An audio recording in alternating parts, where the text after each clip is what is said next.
Tao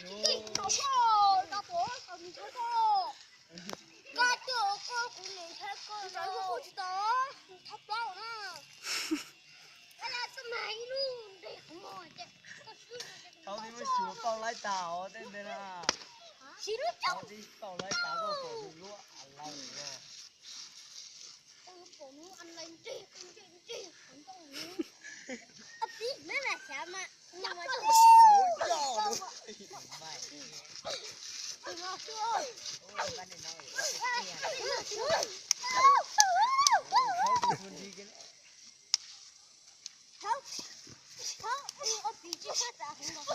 Ôi, giờ không chờ giờ tới bây giờ rồi, ta đấy đi. Có gì đâu dùng gì đó.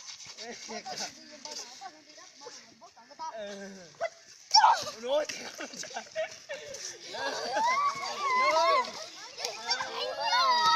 Chồng không chờ được người tên thoại gì hết. Ya nói.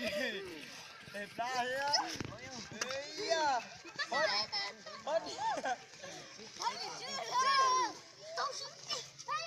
Sao hết đi à?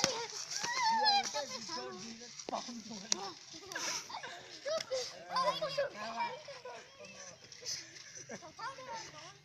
Ê chồng tao tháo đi trên thoại.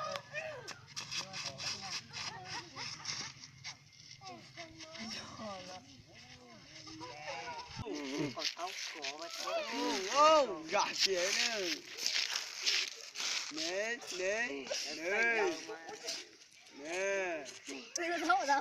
Tao cái lúc khác ấy đó. Đâu. Thằng bên tao đó giờ trâu tháo vậy tháo được trâu nữa. Đi chọc cái rùm gì?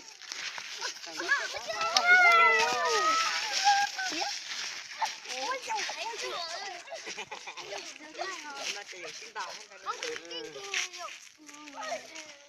xin tao. Rồi.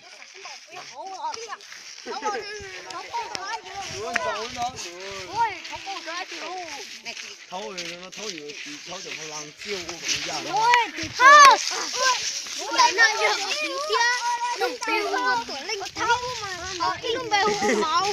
Mấy lung bèo hùa. Nó ta.